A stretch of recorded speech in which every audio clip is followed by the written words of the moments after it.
The bathroom at Chateau Marmont was where I finally lost it. Locked in a stall, designer heels on marble floor, listening to two 20-somethings discuss their roster of men like they were fantasy football picks. One was debating whether to text back someone named Brad or Kyle or maybe both because options are everything in LA. I wanted to scream, wanted to grab them by their spray tans and tell them what 3 years of options had gotten me. An empty bed, a phone full of unread "you up?" texts, and the growing certainty that I'd traded away my last chance at real love for the modern dating carousel that never stops spinning. Outside the stall, I could hear them planning their week.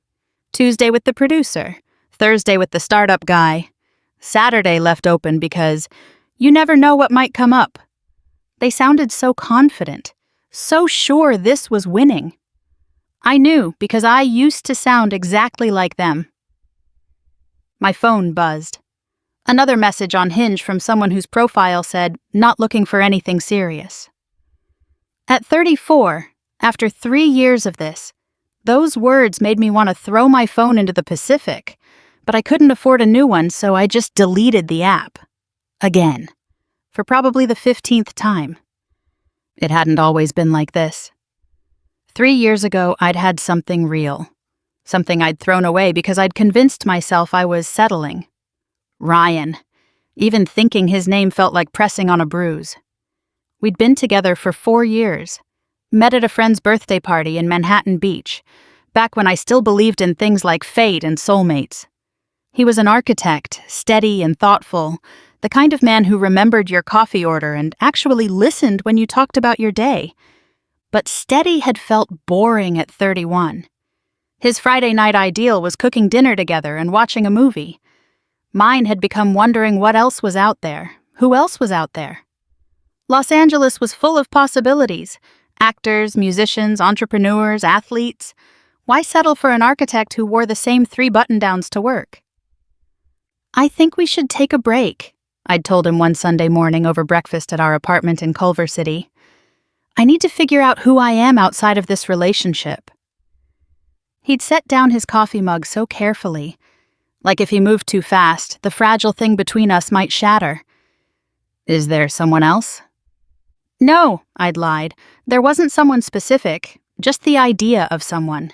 The possibility of something more exciting than weekend trips to Home Depot and discussions about mortgage rates. "I feel like I'm suffocating," I'd added, needing him to be the villain in my story. "We're turning into my parents." Dinner at 6, in bed by 10. Is this what you want for the rest of your life? "I want you," he'd said simply. "The rest is just details." But I didn't want simple. I wanted complicated. I wanted passion that burned hot enough to hurt. I wanted uncertainty that made my stomach flip. I wanted to feel alive, and somewhere along the way, I'd convinced myself that stability was death. "Okay," he'd said finally. Just that. Okay, like I'd told him I wanted Thai food instead of pizza. "When do you want me to move out?" That should have been my first clue. The way he didn't fight, didn't beg, just started planning his exit with the same methodical approach he brought to blueprints. But I was too intoxicated by my newfound freedom to notice I was losing someone who'd never once let me down. I moved to a studio in West Hollywood.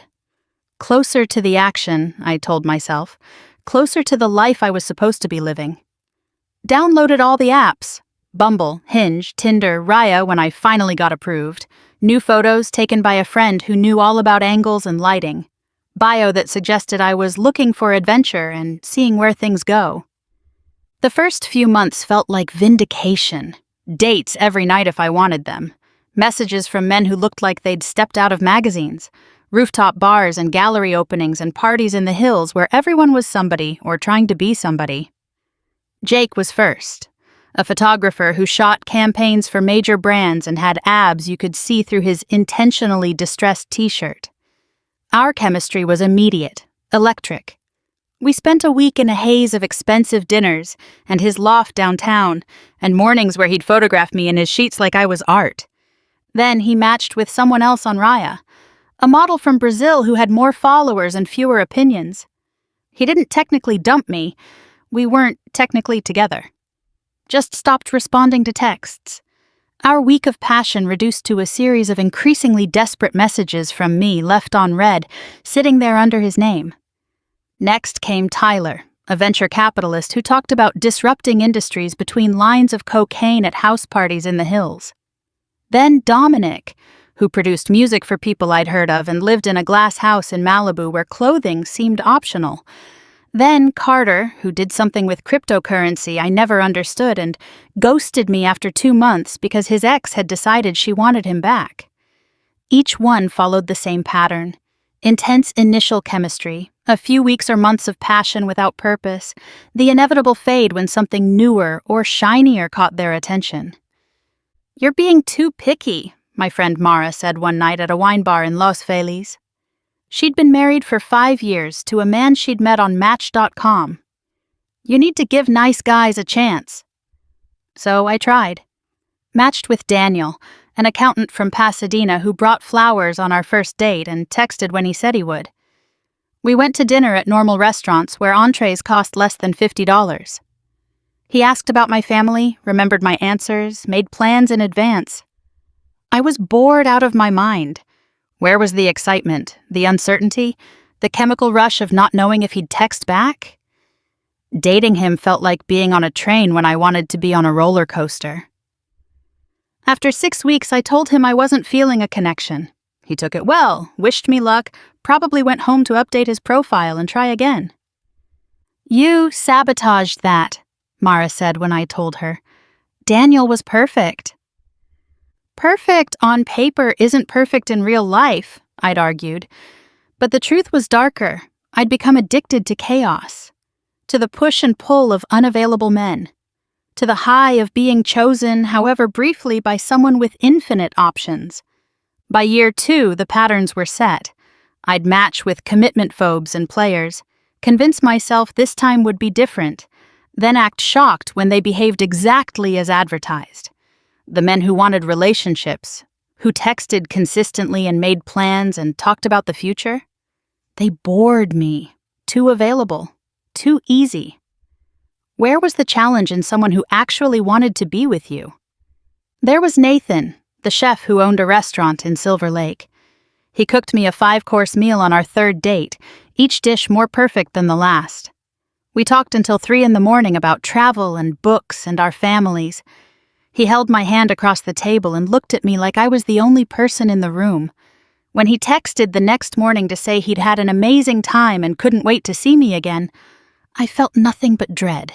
Too eager, too sincere. I ghosted him after date 5, right when he started talking about meeting his parents. Then Michael, the pediatric surgeon who volunteered with Doctors Without Borders. He had stories that should have captivated me. Saving lives in war zones, building clinics in villages without running water. But all I could think about during our dates was how predictable he was. Flowers every time, reservations made days in advance, texts that always started with "Good morning, beautiful" and ended with "Sleep well." When he told me he was falling for me after 2 months, I ended it that night. "You're too good for me," I'd said, meaning it as an excuse. Not realizing it was the truth, the universe kept sending me good men, and I kept throwing them back like fish that weren't exotic enough for my refined palate. Meanwhile, I chased men who treated me like an option, a convenience, a late-night decision. There was the night with Ashton, a music producer who'd invited me to a listening party in the hills. I'd spent hours getting ready. Professional blowout, new dress that cost half my rent, heels that made my feet scream. When I arrived, he barely acknowledged me. I spent the party watching him work the room, occasionally catching his eye when he'd remember I existed. At 2 a.m, after everyone else had left, he'd finally turned his attention to me. "You look good tonight," he'd said, like he was noticing for the first time. We hooked up in his home studio, surrounded by gold records from artists who'd probably been treated the same way. He didn't text for 2 weeks after. When he finally did, it was just, "You around?" at 1 a.m., and I went. I became someone I didn't recognize, checking my phone constantly, analyzing response times, playing games about when to text back, keeping multiple men in rotation so I wouldn't get too attached to anyone, acting casual about things that weren't casual to me at all. I'm living my best life. I'd caption photos of myself at beach clubs and rooftop pools, always smiling, always surrounded by people, never mentioning the Sunday mornings when I'd wake up in someone's bed and not remember their last name, or the nights I'd cry in my car after another "let's keep things light" conversation. The worst part was seeing Ryan move on. Mutual friends kept me unintentionally updated. He'd started dating someone named Emma about 6 months after our breakup, a pediatrician. They'd met at a running club. Since when did Ryan run? By year 2, they were engaged. The photos showed up on my Instagram feed like a punishment. Ryan in a suit, smiling wider than I'd ever seen. Emma looking at him like he was everything. They bought a house in Redondo Beach, started a garden, adopted a rescue dog named Biscuit. All the things we'd talked about doing someday, he was doing with someone else. Someone who'd recognized what I'd thrown away. "Delete Instagram," Mara suggested. "It's not healthy to keep watching." But I couldn't. It was like picking at a scab, watching him build the life I'd decided wasn't enough with someone who knew it was everything. Year 3 brought a new low. I'd started seeing Lucas, a bartender/actor/model who was 26 and lived with 3 roommates in Koreatown. He had no car, no savings, no plans beyond his next audition. But he looked like a young Brad Pitt and made me feel 25 again, so I ignored every red flag.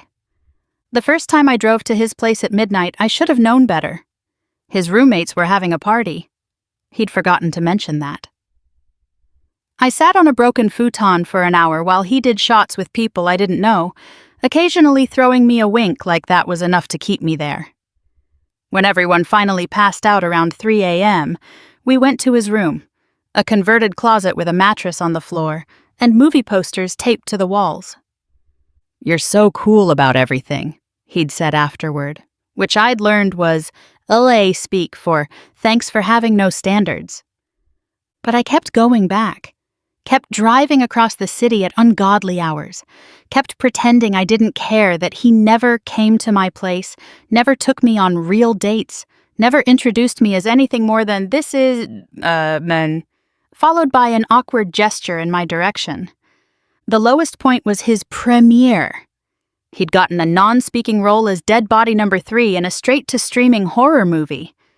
The red carpet was actually just a strip of red fabric outside a theater in Glendale. He'd asked me to come, but not as his date. "It's better for my image if I appear single," he'd explained. So I stood behind the photographers, watching him pose alone, then with his co-stars, then with a blonde influencer who'd apparently been invited for the same reason.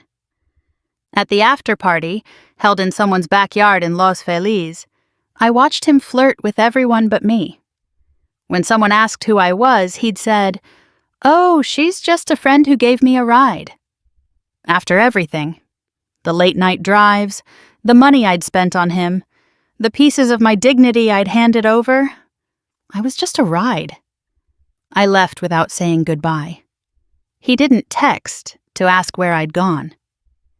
3 days later, "Hey, you mad or something?" We'd been hanging out for 2 months when I brought up exclusivity. "Labels are so limiting," he said, rolling a joint on my coffee table. "Why can't we just enjoy what we have?" What we had was me driving to his place at midnight when his roommates were out, me paying for everything because he was between gigs, me pretending I was fine with him still being active on dating apps because I was trying to be the cool girl. The breaking point came when I found out he was also seeing my yoga instructor, and her roommate, and possibly the girl who made our smoothies at Erhan. When I confronted him, he shrugged. "I never said we were exclusive." You can't be mad at me for living my truth. His truth.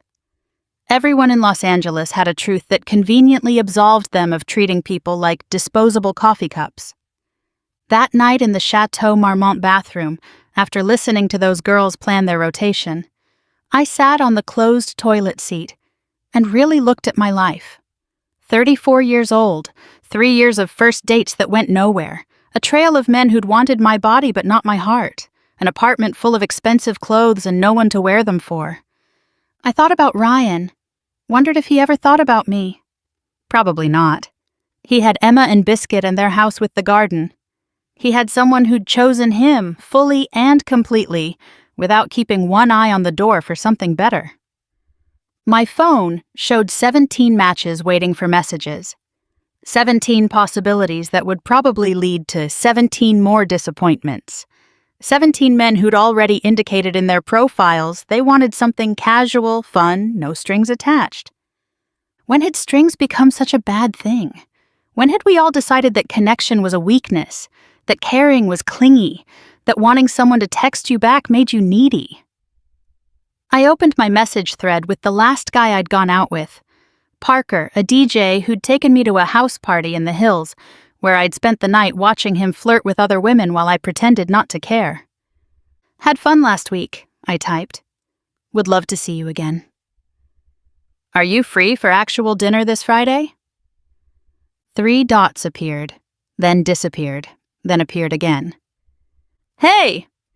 Yeah, last week was chill. I'm actually going to be pretty slammed for a while, but I'll hit you up when things calm down. Things never calmed down. They never did.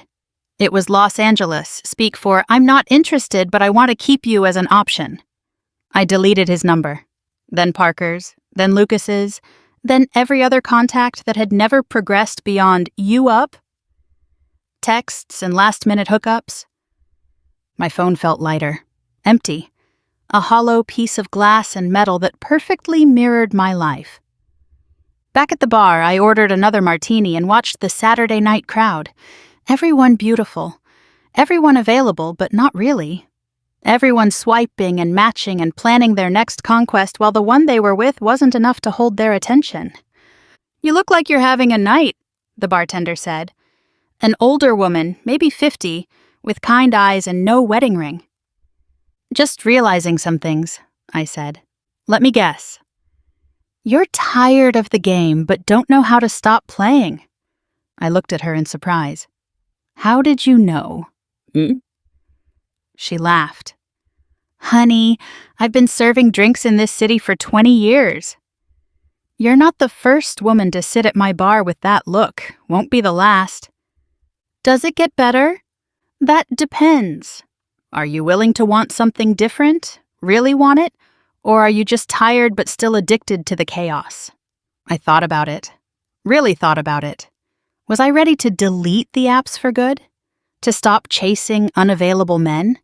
To maybe give another Daniel a chance, even if he didn't make my heart race like a cocaine-fueled producer in a glass house? I don't know, I admitted. I threw away something good because I thought I deserved better. Turns out better was just different. Not actually better. The good ones get snatched up, she said, wiping down the bar, by women who recognize what they're worth. The players stay in circulation forever, always available because they're never really available, you know. I knew.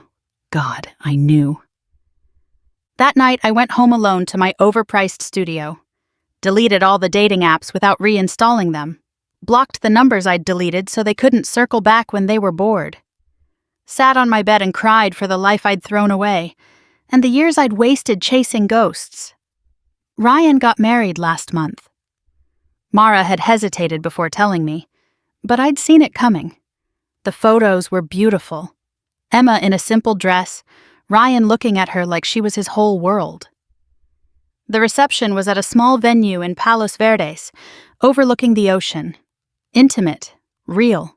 Everything I'd once thought wasn't enough. I'd sent a card, kept it simple. Wishing you both all the happiness in the world. Didn't sign my name. He'd know the handwriting. 3 years.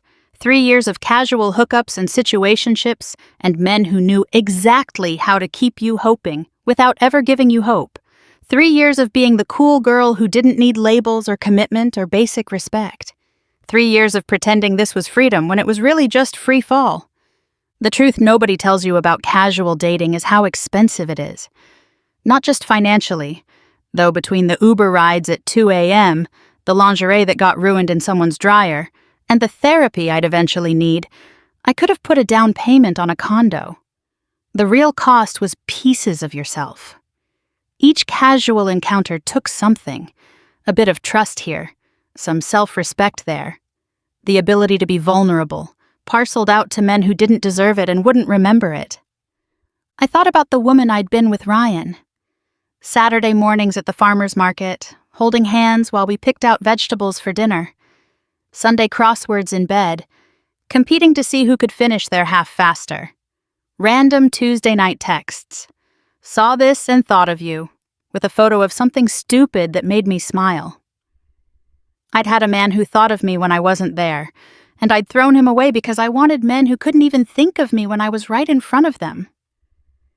I hate casual hookups, I said out loud to my empty apartment. The words felt revolutionary, dangerous, like admitting defeat in a war everyone insisted was actually victory. But maybe defeat was what I needed. Maybe admitting I'd been wrong was the first step to being right. Maybe wanting something real wasn't settling. Maybe accepting less was. My phone stayed quiet that night. No you up? Texts, no matches waiting. No possibilities that weren't really possibilities at all. Just silence. Just me. Just the truth that I'd spent 3 years learning the hard way. That having options means nothing when none of them choose to stay. Somewhere in Redondo Beach, Ryan was probably asleep next to his wife. Their dog at the foot of the bed. Their life together stretching out predictable and stable, and everything I'd been too foolish to want. I fell asleep holding my phone, not waiting for it to buzz. For the first time in 3 years, hoping it wouldn't. Tomorrow I'd wake up 34 and single in Los Angeles, the city of endless options that all led nowhere. But maybe nowhere was just the starting point for somewhere better. Somewhere real. Somewhere with someone who remembered your coffee order and texted when they said they would and didn't think commitment was a cage but a choice. Someone like Ryan. Someone I'd probably never find again because women who recognize what good men are worth don't let them go. They marry them. They build lives with them. They don't throw them away for the promise of something more that turns out to be so much less. The bathroom girls at Chateau Marmont would learn eventually, or they wouldn't. They'd either wise up or wind up like me, 30-something and finally understanding that casual connections leave you formally alone. 3 years of first dates, 0 relationships, 1 massive regret. Welcome to modern dating in Los Angeles, where everyone's available and no one's actually there. My friend Mara called the next morning. Want to get brunch? There's a new place in Venice that... I need to tell you something, I interrupted. I think I'm done. Really done this time. With Lucas? Thank God, that guy was... With all of it. The apps, the games, the casual whatever this is situations, I can't do it anymore. Silence. Then... Are you okay? You sound different. Different. I felt different. Like I'd finally woken up from a 3-year fever dream where I'd convinced myself that crumbs were a feast. I found out Lucas was sleeping with my yoga instructor, I said. And her roommate. And the girl from Erewhon. And probably half of Los Angeles. Oh, honey. I'm sorry. Don't be. It's exactly what I signed up for, isn't it? A guy who was not looking for anything serious turned out to not be serious about me. Shocking. We met at the Venice place. Mara looked concerned, the way you look at a friend who might be having a breakdown. I probably looked the part. Hadn't slept, same clothes from yesterday, mascara I'd cried off and hadn't bothered to fix. Talk to me, she said. So I did.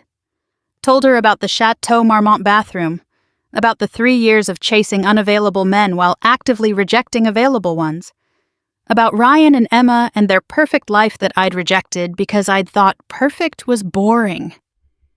You know what the worst part is? I said, pushing eggs around my plate. I used to judge women who wanted relationships. Called them desperate, needy. Said they were settling for less than they deserved. Turns out I was the one settling, Every casual hookup, every let's see where this goes situation. That was me settling for less than bare minimum. Mara reached across the table and squeezed my hand. It's not too late to want something different, but it felt too late. 34 in Los Angeles might as well be dead. All the good men were taken, married to women who'd recognized their worth.